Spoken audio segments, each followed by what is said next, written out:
Muy buenas tardes, qué alegría poder saludarles. ¿Cómo están? Eso, muy bien, agradecidos del Señor. Agradecidos del Señor y esperando su venida y trabajando por su venida, sí. ¿Cómo? Y con esperanza también. Así que es una alegría poder compartir nuevamente esta tarde con ustedes. Hoy tuvimos un día lindo, animado, y estoy muy feliz de que también ustedes hayan podido llegar hasta la casa del Señor. Yo quiero saber, ¿cuántas visitas tenemos con nosotros? ¿Puedo ver las manos? Ahí tenemos. ¿Es visita o no usted, joven? ¿Sí? ¿Que nos visita usted? ¿Sí? Bueno, bienvenido. ¿Hay alguien más? Bienvenido, ahí, bienvenidos. Usted también, sea bienvenida también. ¿Hay alguien más que está viniendo por primera vez, ha sido invitado por alguien para esta campaña, para este ciclo de conferencias? ¿Hay alguien más? ¿Puedo ver su mano? Dios le bendiga. Estamos felices de que puedan acompañarnos, estamos contentos de que puedan compartir estos minutos con nosotros donde vamos a reflexionar en la palabra del Señor. Yo quisiera invitarles a que pudiesen también escribir ahí en esa tarjetita que recibieron en la entrada. Ahí hay diferentes motivos que ustedes tienen que marcar, ¿ya? Si alguien quiere, ¿cierto?, estudiar la Biblia, ponga ahí que quiere estudiar la Biblia. Si hay alguien que quiere ser bautizado, marque ahí que quiere ser bautizado. Si alguien necesita que oremos por alguien en especial, póngalo ahí, aunque no esté dentro de ese listado, ponga: yo quisiera que oraran por mi papá, por mi mamá. Ahí usted tiene que escribir lo que usted desee, porque nosotros estamos orando todos los días por esos pedidos de oración. Aquellas personas que han manifestado el deseo de ser bautizadas, entonces también se les está haciendo las visitas y las instrucciones necesarias para que ese sueño pueda ser una realidad lo más luego posible también. Hemos venido hablando de quién es ese Jesús que merece y desea ser conocido. Jesús, dijimos, que es Dios con nosotros. Es un Dios cercano. Es un Dios que se inmiscuye en nuestra historia para bendecirnos. Pero el hecho de que Él camine a nuestro lado no nos tiene que hacer olvidar que es Dios caminando a nuestro lado, por voluntad propia. Y que no conocemos todo lo que es Jesús. Porque eso lo estudiaremos por la eternidad, cuando el Señor venga a buscar a sus hijos y seamos llevados al cielo y vamos a pasar la eternidad intentando comprender el amor de Jesús. Cómo Él, siendo Dios, se hizo hombre para padecer una muerte que ningún ser humano tendrá que padecer. Para ser atormentado como ningún ser humano habrá sido atormentado en la historia. ¿Y saben por qué? Para que por su llaga y sus heridas nosotros fuésemos curados, sanados. Así que no olvidemos, este es el Jesús que merece ser conocido. Y este es el Jesús que se ha revelado en su palabra para que nosotros podamos aprender a amarlo, a confiar en Él y a depositar nuestra existencia en sus manos. ¿Saben por qué? Porque para aquellos que creemos en Jesús y para aquellos que hemos depositado nuestra confianza en Jesús, siempre lo mejor está por delante. Siempre lo mejor está en el futuro. Pero el hecho de que lo mejor esté en el futuro, nosotros tenemos que aprender algo más. Porque una vez me llevé una linda sorpresa, porque me gusta conversar, siempre me gusta despedir a las personas o saludar a las personas y siempre me hablan de cosas, me dicen: oh, que el sermón estuvo interesante, me quedé pensando en esto, creo que usted podría incorporar esto en su sermón. Y una persona una vez me habló y me dice: estuvo muy bueno el sermón que escuché, pero ¿usted de qué va a hablar hoy día? Bueno, yo voy a hablar de este tema, y le expliqué el tema que iba a hablar. Ah, dice, ya, qué bueno. Porque ustedes, los predicadores, pareciera que le predican solo a gente miserable. Y a nosotros los que somos felices, ¿quién nos predica? Nosotros los que sentimos que nos ha ido bien en la vida, ¿quién nos predica? Y yo me quedé pensando y tiene razón. Porque él entendía que del momento en que conoció al Señor Jesús, a pesar de los problemas y a pesar de los valles de sombra y de muerte, él podía vivir en una actitud de felicidad porque había conocido a quien vale la pena conocer en la vida. Nosotros pensamos a veces que todo es para el cielo y nos olvidamos que cuando nosotros confesamos nuestros pecados y somos perdonados, entonces comenzamos hoy día a disfrutar de muchos beneficios que serán ampliados en el reino de los cielos. Porque les pregunto, ¿hay algún beneficio? ¿Hay algo mejor en esta vida que vivir en compañía de Jesús? Yo creo que no. Y en el momento en que nosotros aceptamos a Jesús como nuestro Salvador personal, eso es una realidad en nuestra experiencia diaria.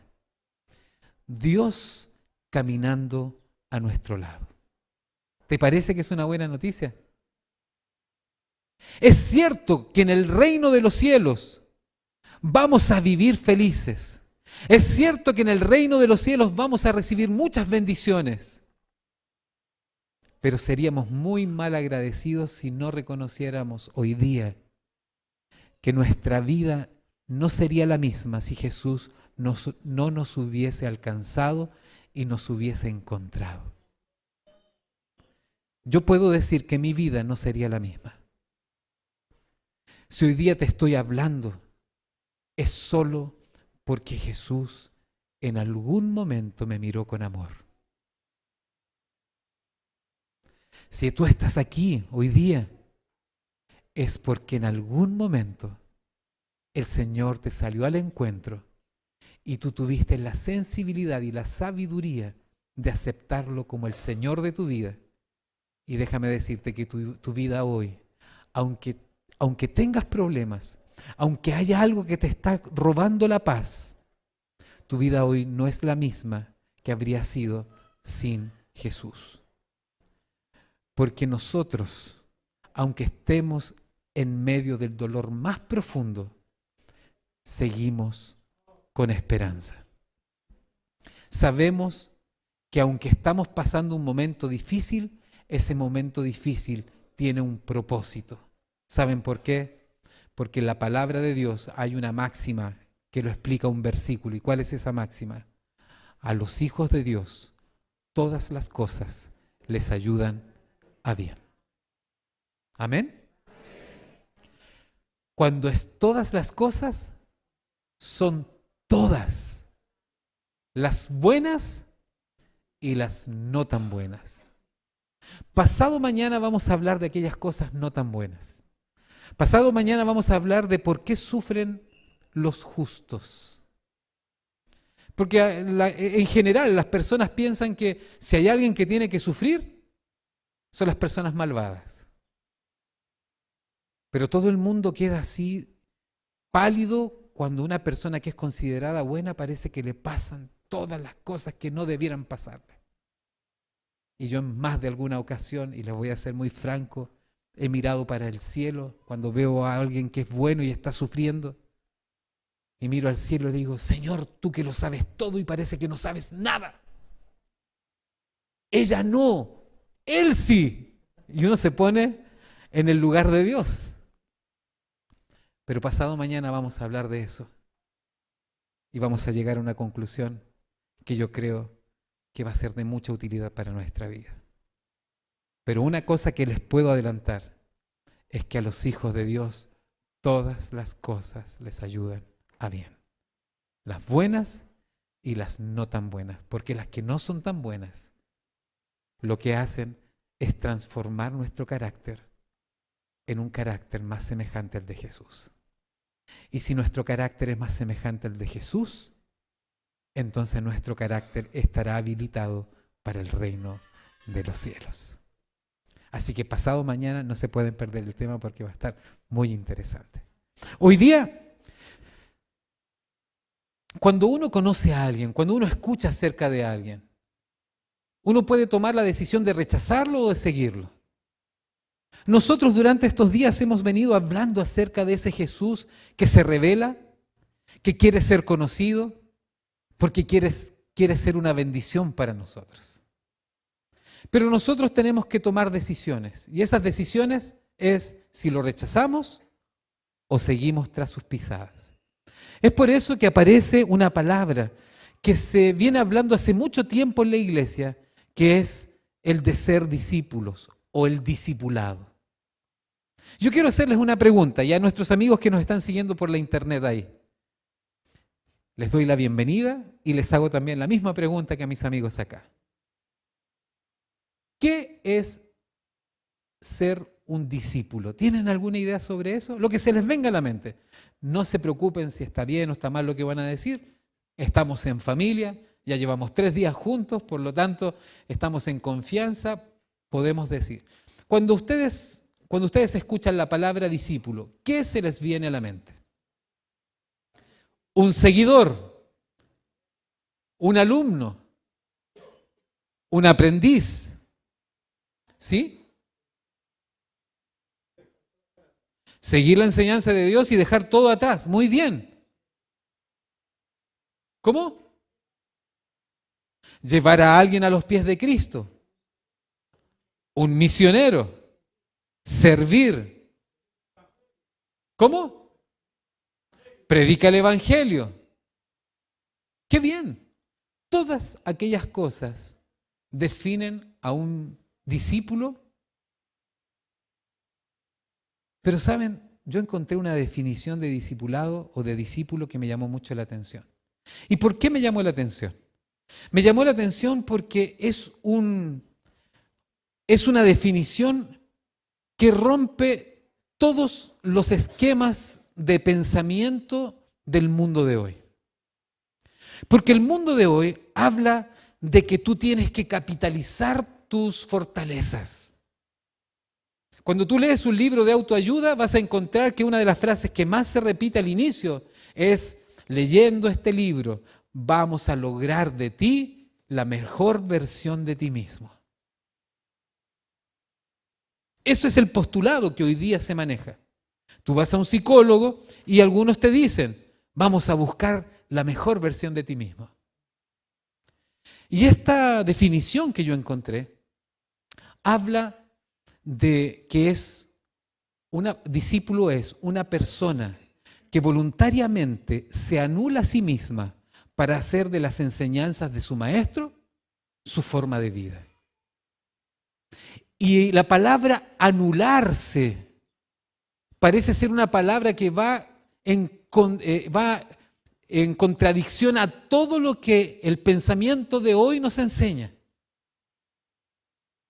Tienes que alcanzar a ser la mejor versión de ti mismo. Pero según esta definición de discípulo, no tienes que llegar a ser la mejor versión de ti mismo. Lo que sugiere esta definición es que nosotros tenemos que llegar a ser la mejor versión del que elijamos como maestro. Nosotros tenemos que alcanzar a ser la mejor versión de Él y no de nosotros mismos. Entonces, dentro de la figura también del discipulado hay otro actor fundamental que es el rabí o el rabino. El rabí o el rabino era la persona más reconocida dentro del pueblo de Israel. En la cultura, el rabino era una autoridad moral y al mismo tiempo era una autoridad espiritual y también una autoridad educacional. Porque era ahí, a los pies del rabino, donde eran puestos los niños para que comenzaran a ser educados, en la sinagoga local. Ahora, fíjense ustedes, porque hay algunos versículos en la Biblia que a mí me llaman mucho la atención. Están en los 2 idiomas porque como trabajo ahí en Brasil, yo hago un sermón en portugués, después hago un sermón en español, cuando tengo que predicar en español, Y resulta que a veces me equivocaba de sermón y estaba en una iglesia de habla hispana y aparecía la presentación en portugués. Entonces dije, voy a cortar por lo sano y voy a hacer todos los sermones y voy a poner los versículos tanto en portugués como en español. Así que por esa razón está así. Pero siempre me llamaron la atención estos versículos, miren. Y al pasar, vio a Leví, ¿hijo de quién? Muy bien, de Alfeo, no de el feo. Porque un tiempo atrás alguien leyó el versículo y dijo, al pasar vio al hijo del feo. Yo no sé si el papá de Leví Mateo era buen mozo o no, pero no, aquí no dice que era feo. ¿Ya? Dice, hijo de Alfeo, sentado al banco de los tributos públicos. Y le dijo, ¿cómo le dijo? Sígueme. Y levantándose, le siguió. Si ustedes leen todo el capítulo, ustedes se van a dar cuenta de una particularidad. En ningún momento Jesús comienza a argumentar con Leví Mateo. No le dice, ¿sabes, Leví Mateo? Sería bueno que me siguieras, porque si tú me sigues, mira, a ver, para empezar no te voy a prometer nada. No te puedo prometer una gran casa, no te puedo prometer muchas cosas, porque si nosotros leemos bien la Biblia, vamos a encontrar que el mismo Jesús, cuando habla de sí mismo, Él dice, las zorras tienen cuevas, mas el Hijo del Hombre no tiene dónde recostar, ¿qué cosa? Dónde recostar su cabeza. Por lo tanto, no le podía prometer riquezas. Pero no vemos que Jesús entre en un diálogo para persuadir a Leví Mateo. ¿Sabes qué? Sígueme. Porque si tú me sigues, vas a dejar de ser el ser más despreciable de esta ciudad. Y no estoy exagerando. Porque si había algo que los judíos odiaban más que a un romano, ¿a quién era? Era un judío que trabajaba para los judíos, oprimiendo a su propio pueblo, cobrando los impuestos. Porque no solamente era un opresor, sino que era un traidor de la patria. Entonces Leví Mateo es cierto que tenía un buen trabajo, pero también es cierto que no le sobraban los amigos. Y Jesús quizás podría haberle dicho, bueno, ahora deja ese trabajo y vente conmigo y vas a comenzar a tener una vida más normal y la gente te va a mirar de otra forma. Pero Jesús no hace nada de eso. La Biblia dice simplemente que Jesús le dijo, sígueme. Y él, dejando el mesón de los tributos, lo siguió. Otro versículo. Entonces ellos, dejando al instante, ¿qué cosas? Las redes, ¿cómo dice? Le siguieron. ¿Quiénes? Los que estaban ahí en la mar, intentando pescar. Ahí estaba Pedro. Y es interesante entender esto, porque Pedro, a veces nosotros hablamos del pobre Pedro como pescador. Y es cierto que era pescador, pero Pedro no era pobre.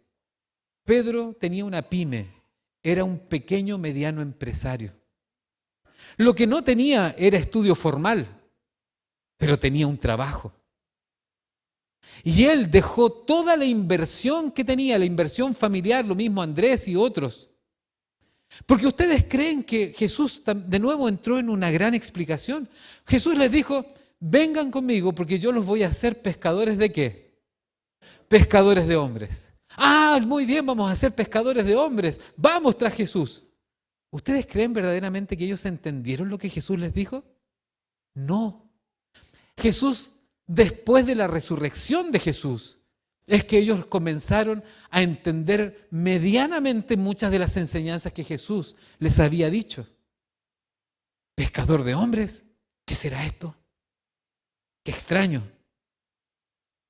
Pero nos dijo, sígueme. Yo lo sigo y voy. Estas decisiones aparentemente parecen irreflexivas. ¿Cómo es posible que alguien deja su trabajo, alguien deja su inversión para seguir a alguien que simplemente le dice sígueme? ¿Saben? Para entender esto tenemos que entrar por lo menos unos 7 minutos en la mente de un joven judío y en el proceso de su educación. En este lugar, esta foto que ustedes ven acá es el mar de Galilea. Aquí se estima que pudo haber sido el Sermón del Monte. donde más de 10.000 personas estuvieron escuchando al Salvador. ¿Por qué digo 10.000 si la Biblia relata que son 5.000? Porque no se contabilizaban ¿quiénes? Las mujeres ni los niños. Por lo tanto, si habían 5.000 hombres, por lo menos habían 10.000 personas. Pudieron haber sido más. Y los eruditos no se ponen de acuerdo. Si Jesús le habló a la gente desde arriba hacia abajo, estaban todos hacia abajo, en la ladera del cerro, o si Jesús les habló a todos desde abajo hacia arriba. Y otros eruditos dicen que Jesús caminaba por en medio de la muchedumbre enseñando cosas específicas a algunos grupos. Pero yo me quedo pensando y digo, bueno, si Jesús es Dios con nosotros y Él es Dios, Él si quiere puede predicar de arriba hacia abajo, de abajo hacia arriba o paseándose por entre medio. Él no tiene problemas para darse a entender, porque el Señor, lo que Él cierra, nadie lo abre, y lo que Él abre, nadie puede cerrarlo. ¿Saben? En ese lugar, ese mar, yo tuve el privilegio de estar ahí. Yo lo único que quería, porque mi sueño era estar en Tierra Santa, y el Señor, por razones de mi responsabilidad, me permitió ir a unas reuniones en ese lugar. Y un día que quedó guardado para ir a visitar algunos lugares específicos donde el Señor estuvo, fuimos para allá. Y yo estaba desesperado. Yo no podía soportar escuchar al guía de turistas hablar tanto. Yo lo único que quería era salir de donde estábamos y ir a la orilla del mar de Galilea, porque por ahí había caminado Jesús. Yo quería tocar el agua. Era un día que estaba un poco nublado, pero comencé a bajar hasta que llegué a la orilla, me escapé del grupo y entonces entendí la historia que se encuentra en Mateo capítulo 14, versículo 28.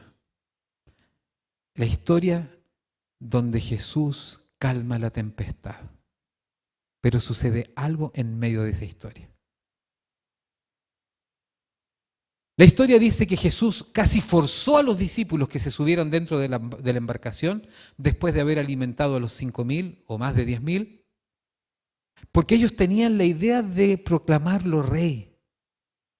Y Jesús les hablaba de ese reino que se había acercado, pero los discípulos no entendían que ese reino no tenía que ver con la liberación de los romanos, sino que tenía que ver con la liberación del pecado. Y cuando están por proclamarlo rey, la palabra griega que el versículo ocupa cuando el Señor casi es como que el Señor los está empujando arriba de la barca. Váyanse porque están pensando cosas que no corresponden. Y como que los fuerza a entrar a la barca y se van. Y el Señor se queda orando. Pero la Biblia dice que en cosa de poco tiempo, esa taza de leche, porque es el lago, cuando no hay viento, la verdad que parece un espejo. Pero cuando yo llegué a la orilla, comenzó a levantarse un fuerte viento y parecía que las nubes bajaron a pocos metros del agua. Y eso que era una taza de leche se transformó en un mar embravecido. Y yo entendí cuando la Biblia dice que se levantó un viento contrario y ellos luchaban para poder mantener la embarcación a flote. No es una exageración, porque no hay que ser un marinero avesado para entender que cuando entra más agua a una embarcación de la que tú puedes sacar, irremediablemente tu barco se va a hundir. ¿Estamos de acuerdo en eso? Es simple. Si me entra más agua en la embarcación de la que yo puedo sacar, la embarcación se va a hundir. Y ellos estaban luchando ya casi sin fuerzas para tratar de sacar el agua, pero nada podía evitar el desenlace lamentable que tendrían. Ellos conocían perfectamente lo que ese lago, conocido como el mar de Galilea, le podía hacer a una embarcación y a sus marineros. Porque ellos conocían a muchas viudas que estaban en la orilla, cuyos esposos salieron para pescar y nunca más regresaron. Ellos y sus embarcaciones estaban en el fondo. Ellos sabían. Pero de pronto, en medio de las olas y del viento, Aparece una silueta y uno por ahí dice, ¡un fantasma! Y yo me pregunto, ¿de dónde sacaron ellos que los fantasmas existen?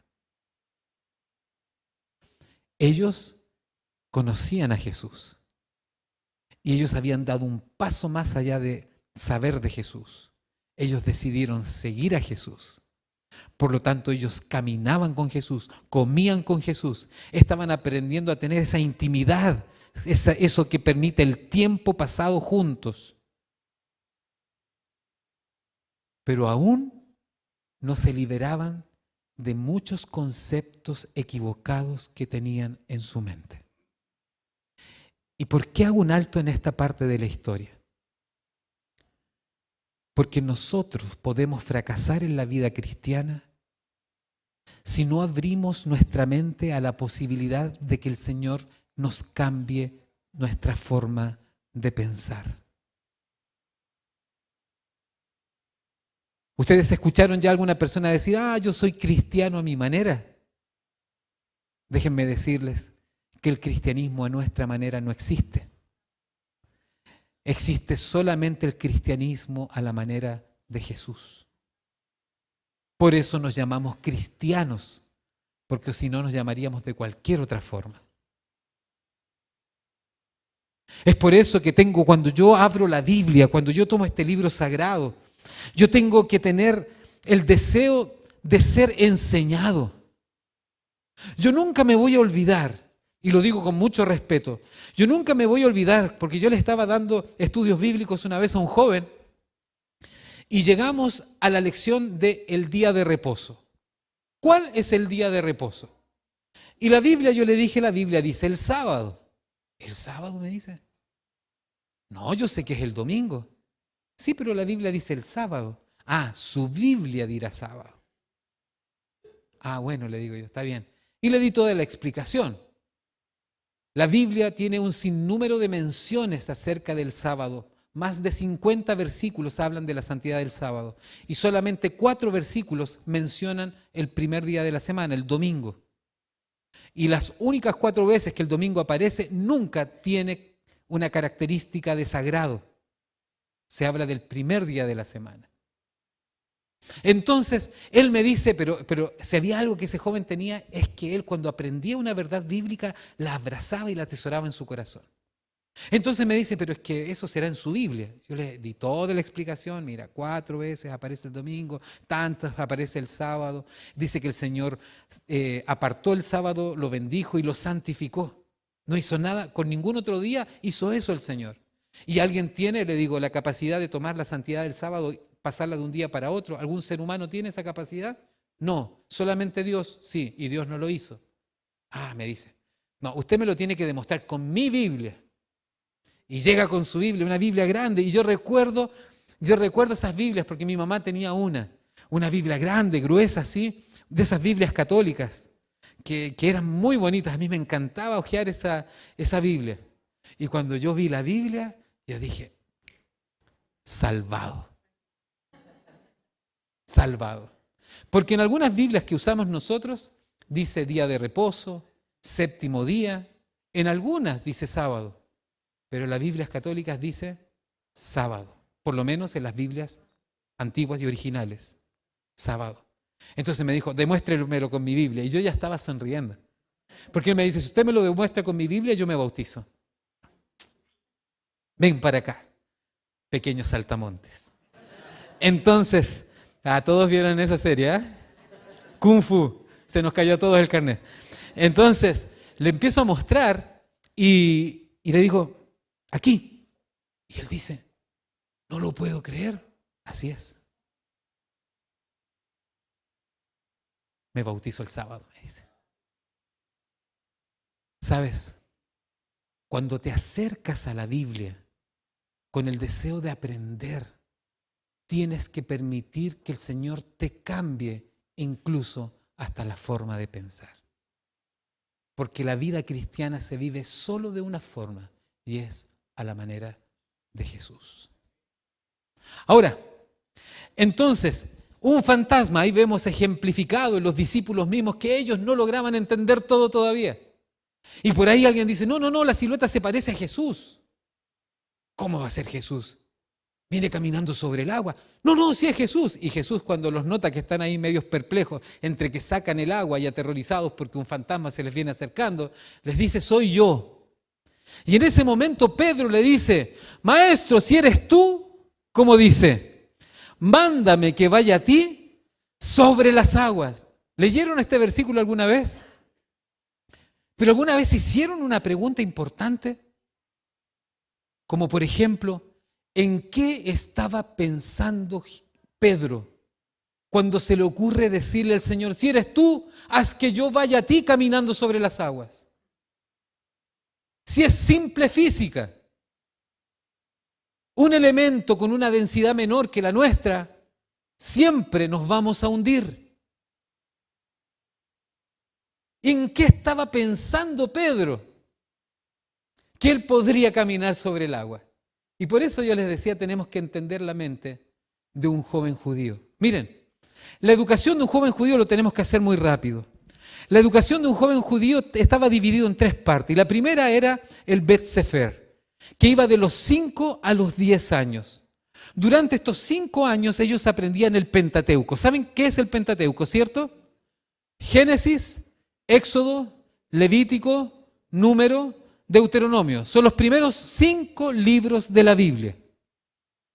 Y ellos tenían que aprender casi todo de memoria.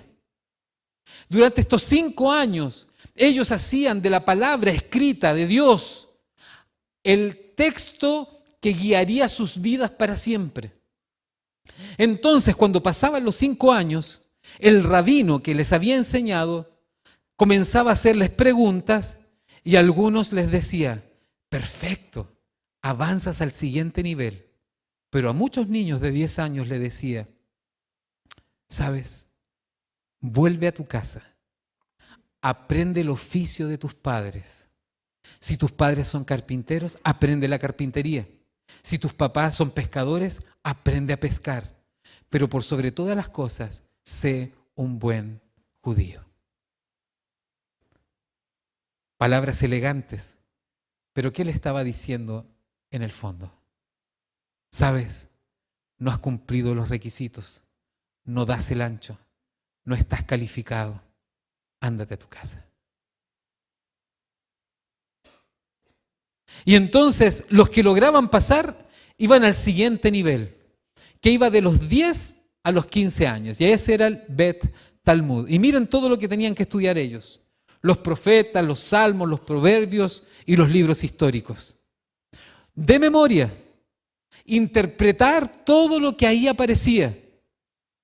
Y al final de la jornada, al final de esos 5 años, entonces aparecía el rabino nuevamente, otro rabino, un rabino superior, para analizar si ellos estaban en condiciones de seguir la educación formal.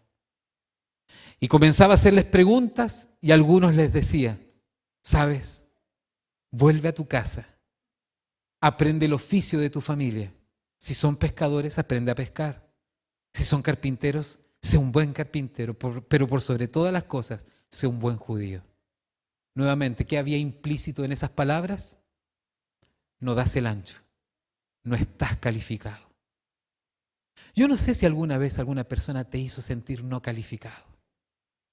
No sé si alguna vez alguna persona te hizo sentir como que no eras suficiente. Hay alguien que siempre hace ese trabajo y la Biblia lo llama la serpiente antigua, el acusador de nuestros hermanos, el diablo y Satanás. Él está hablando constantemente a nuestra mente, a nuestro cerebro. Nos está diciendo de que somos cristianos de segunda clase, porque no somos capaces de vivir a la altura de nuestras nobles intenciones. ¿Alguno de ustedes alguna vez hizo alguna promesa a Dios? ¿Alguno de ustedes no pudo cumplir esa promesa? ¿Alguna vez tu conciencia no te dijo, y otra vez vas a pedir perdón por lo mismo? ¿No tienes acaso vergüenza de venir a Dios todas las veces? Tenemos que entender que el Señor no se avergüenza de nosotros. Pero Satanás nos hace sentir que no estamos calificados, que no damos el ancho, que no somos capaces. Entonces, cuando ellos terminaban el Bet Talmud, tenían que pasar al siguiente nivel. Y el siguiente nivel era el Bet Midrash. Pero el Bet Midrash tenía una característica. El rabino que estaba ahí, al que tú te tenías que ir a presentar para ver si te recibía, era como el proceso de selección universitaria. Yo no sé, cuando tú das la prueba y estás ahí pensando qué puntaje vas a tener y tú comienzas a evaluar para qué universidad me va a dar, es lo mismo. Ellos decían, bueno, yo no soy tan brillante, así que yo creo que este rabino que está acá no es tan famoso. Puede que con él yo pueda quedar. Pero había un rabino que era muy conocido y por eso es que Pablo es tan destacado. Porque el apóstol Pablo, antes de llamarse Pablo, se llamaba Saulo de Tarso. Y Saulo de Tarso fue educado a los pies del rabino más importante de la época. ¿Y recuerdan quién era? Gamaliel. Es por eso que Saulo de Tarso es tan reconocido. Porque él era la esperanza de los líderes judíos. Cuando veían a Saulo de Tarso joven, veían, tenemos esperanza, aquí tenemos un líder para que continúe nuestra labor. Y de pronto él se transforma también en seguidor de Jesús. Él pasó a ser de un perseguidor a un perseguido. Porque el Señor lo cambia todo. Y entonces, cuando llegábamos a esta etapa, los alumnos con miedo llegaban ahí, los jóvenes llegaban con miedo. ¿Será que? Y el rabino comenzaba a hacerte preguntas. Y de pronto tú notabas que el rabino no sonreía, no tenía ninguna manifestación de sentirse halagado o sentirse bien con lo que tú le estabas diciendo. Y comenzabas a temblar y te olvidabas de más de lo que ya te habías olvidado. Y él te decía, vuelve a tu casa. Vuelve a tu casa. Si tus padres son carpinteros, aprende la carpintería. Pero sé un buen judío. No das el ancho. No estás calificado. Pero aquellos que él decía, aquellos que él comenzaba a sonreír porque veía que era un joven brillante, ¿saben? Cuando él lo aprobaba para ser su discípulo, ¿saben cuál era la palabra que les decía? Les decía solo una palabra. Les decía, sígueme. Sígueme. Y en ese momento el joven corría a su casa y le decía a los papás, papá, me aprobó el rabino, me dijo, sígueme. No le decía ninguna palabra más, solo sígueme. Y el discípulo lo seguía. Y el padre, entre orgulloso y triste, y la madre ya había estallado en llanto porque sabía que su hijo desde ahí no volvería más a casa. Y lo que él consideraría como lo más importante para él serían las palabras de su rabino. Era tan importante ese momento que el padre ponía las manos sobre el joven y le decía, que el polvo de tu rabino te llene la piel por completo. En otras palabras, como el rabino caminaba adelante y todos los discípulos detrás, por esos caminos polvorientos, el polvo que levantaba el rabino era visto como como una cosa que era honrosa. En esa piel sudorosa por el calor, que el polvo de mi rabino se impregnara en mi piel. Queridos amigos, ¿por qué les digo esto? Para que vayan entendiendo lo que significa ser un discípulo. Si el rabino se agachaba y tomaba una piedra o tomaba algo del camino, todos los demás se agacharían de la misma forma. De la forma como hablaba el rabino, todos los demás comenzaban a hablar. Y de lo que hablaba el rabino, todos los demás también hablaban. Por eso es que en un momento cuando el Señor Jesús le había dicho a Pedro, Pedro, no hagas tantas promesas porque antes de que cante el gallo tú me vas a haber negado 3 veces. ¿Recuerdan qué fue lo que dijo la mujer que lo reconoció? Tú eres uno de los que andaba con él, porque incluso hablas como ellos hablan. Porque cuando tú te expones a la influencia de Jesús, todo comienza a cambiar en nuestra vida. Entonces, No era una locura cuando Pedro le dice: Maestro, si eres tú, haz que yo vaya a ti caminando sobre el agua. ¿Sabes por qué? Porque en el momento que el rabino le decía, sígueme, en esa pequeña palabra estaba implícito: yo sé que tú puedes aprender lo que yo sé. Yo sé que tú puedes hacer lo mismo que yo sé hacer y mayores cosas aún. ¿Recuerdan quién dijo esas palabras a sus discípulos? Jesús. Cuando ellos vuelven de su primer viaje misionero y llegan ahí, maestro, maestro, ni los demonios se nos sujetaban. Y el Señor les dice: estas cosas y mayores harán aún. Entonces no era una locura de Pedro. Pedro era el único que estaba actuando en ese momento como un verdadero discípulo.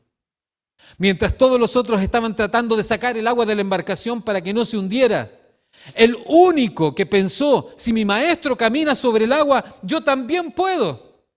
Porque Él lo dijo. Él me llamó. No se trata de mí, se trata de Él. Y es la misma verdad que nosotros tenemos que aprender esta noche, queridos amigos. No se trata de nosotros, se trata de Él. Cuando Satanás te acusa ahí en tu mente y te dice: no, no das el ancho, no, no eres capaz, no, eres un cristiano mediocre, no hay salvación para ti, y de nuevo estás pidiendo perdón por lo mismo, ¿no te da vergüenza? Déjame decirte que no se trata de ti, sino se trata de quien te llamó. Pedro, Mateo, si fueron llamados en ese momento y ellos respondieron tan rápido, fue porque en algún momento otro rabino les había dicho que no daban el ancho y que no eran capaces. Pero qué bueno es cuando aparece el rabino celestial. Qué bueno es cuando aparece Jesús, que mira las cosas desde una perspectiva totalmente diferente y te dice: sígueme. Cuando el Señor Jesús te dice: sígueme, lo que está haciendo es decirte: yo creo que tú puedes. Yo te tengo fe. Yo creo que tú puedes hacer las mismas cosas que yo hago y aún mayores. No se trata de ti, se trata de Él. Y alabado sea el nombre de Dios por eso.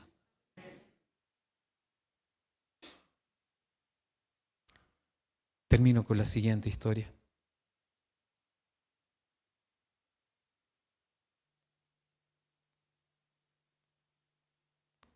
Tuve la oportunidad, otro día se los voy a mostrar, pero ahora tenemos que ir rápido.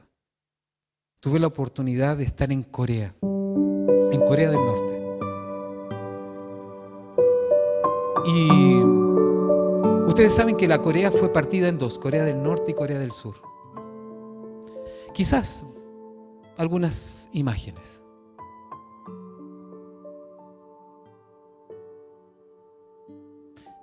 Cuando se produjo el quiebre entre las dos Coreas, familias quedaron totalmente partidas. La historia dice que incluso algunas madres que quedaron en el lado de Corea del Norte pasaban a los bebés por entre medio de las cercas para que ese niño creciera en libertad. En un museo yo encontré esta foto que evidencia el dolor de la separación, de lo que a ellos les tocó vivir. Pero no solamente bebés eran pasados de un lado para el otro, sino que Biblias también. Pasaban las Biblias. ¿Saben para qué? Para que esas Biblias no fueran escupidas, para que no fueran pisoteadas. Trataban de salvar las Biblias, pero las Biblias que no lograban salvar, la historia dice que ellos le prendían fuego, hacían una ceniza muy fina, la dejaban caer sobre el agua y la familia se tomaba esa agua con las cenizas de la Biblia, porque el gobierno no les permitía tener una Biblia. Eran encarcelados, ejecutados, y las Biblias eran tiradas.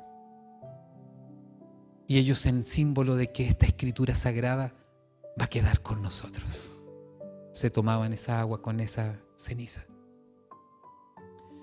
En medio de esas historias aparece la historia, y escuché en ese lugar la historia del pastor Kim.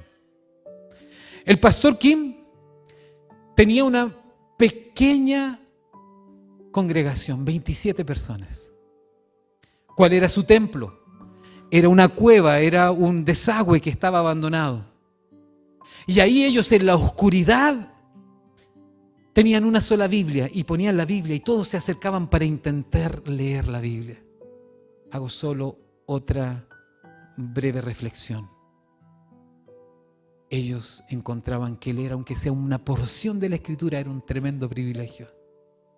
Y a veces en nuestros hogares tenemos la Biblia del Caleb, el conquistador, la Biblia de esto, la misionera y toda otra, y ninguna es leída. Solo para reflexionar. Ellos estaban ahí. ¿Ustedes saben cómo cantaban ellos? Se llamaba el canto silencioso. ¿Y cómo es un canto silencioso?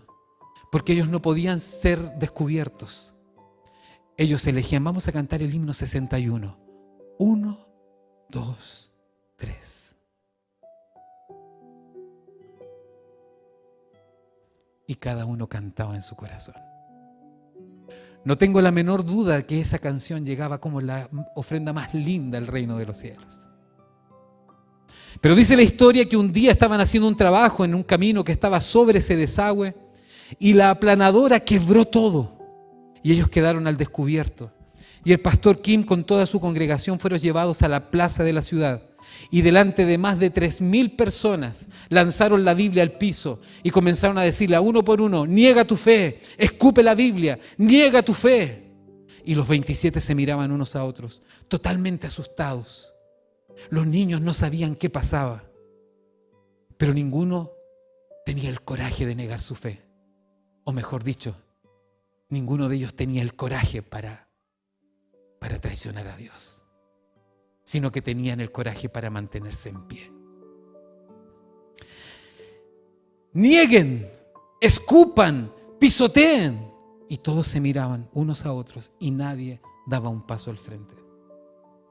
La historia dice que tomaron a los más pequeños del grupo, un niño de 4, un niño de 7, y pusieron un cordel en su cuello y les dijeron: nosotros no seremos responsables por la muerte de estos niños. Ustedes serán los responsables por no escupir y negar su fe. La historia dice que los papás se acercaron a sus hijos llorando. Es solo un cerrar y un abrir de ojos y nos volvemos a ver.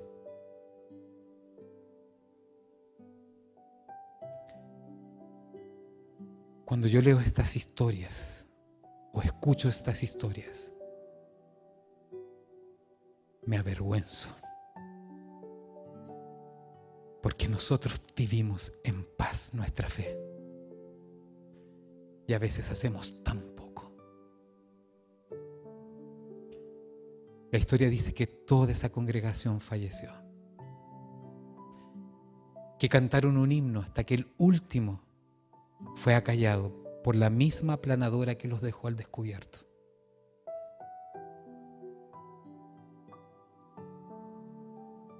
Ser discípulo no es fácil, pero ser un discípulo de Jesús es lo mejor que nos podría pasar en la vida. ¿Hay alguien que vino hoy por primera vez? ¿Usted? ¿Habrá alguien más que vino hoy por primera vez? Y usted también. Yo les puedo pedir un favor. No se sientan incómodos. Estamos en familia. ¿Puedo pedirles que me dejen orar por ustedes? Y puedo pedirles otro favor. ¿Puede alguien acompañarlos para traerlos aquí adelante para que oremos juntos y todos podamos consagrar nuestras vidas y las vidas de ellos al Señor? Venga. Vamos a escuchar un canto. Eso. Vengan juntos. Por favor, venga, no se sienta ahí avergonzado. Alguien que vaya ahí y le diga, yo te acompaño. No importa, pueden ser los dos también, porque él es bastante grandecito, acompáñenlo. ¿Habrá alguien más que quisiera venir aquí adelante, alguien que fue invitado y que le gustaría decirle, Señor, yo quiero tener el coraje para ser un verdadero discípulo y quiero entregar mi vida a ti? ¿Por qué no vienes? Ven, quiero orar por ti también. Venga, ven, venga. Pero alguien que lo acompañe, venga. ¿Quién te trajo? ¿Quién te invitó? Ah, él fue tu alumno. Vaya a buscar a su alumno entonces. Vengan. ¿Habrá alguien más? Ah, la profesora, ahí está. ¿Habrá alguien más que quiera venir para que podamos orar? De aquellos que están viniendo por primera vez. ¿Habrá alguien más? Si necesitas venir, ven. No tengas miedo y no tengas vergüenza, somos familia. Escuchen con atención esta canción. Y si alguien más necesita que oremos por él, venga. Y yo voy a pedir que quien lo invitó le acompañe también. Escuchemos con atención esta linda música.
Quiero hablarle también a aquellos que han pasado casi todas las noches.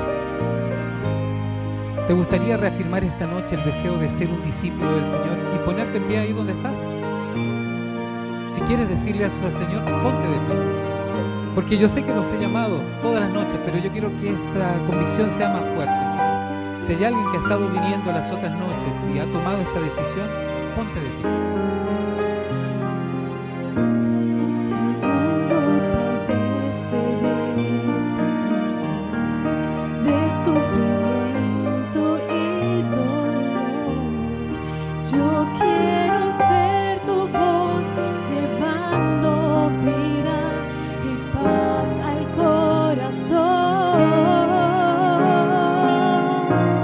Me entrego a ti, toda mi vida.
sé que tienes lo mejor.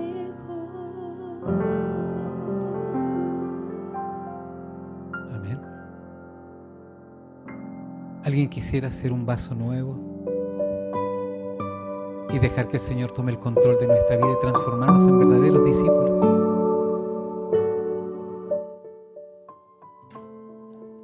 ¿Habrá alguien más que quisiera que oráramos por él para que el Señor le dé el coraje, la fuerza para tomar las decisiones que vale la pena tomar?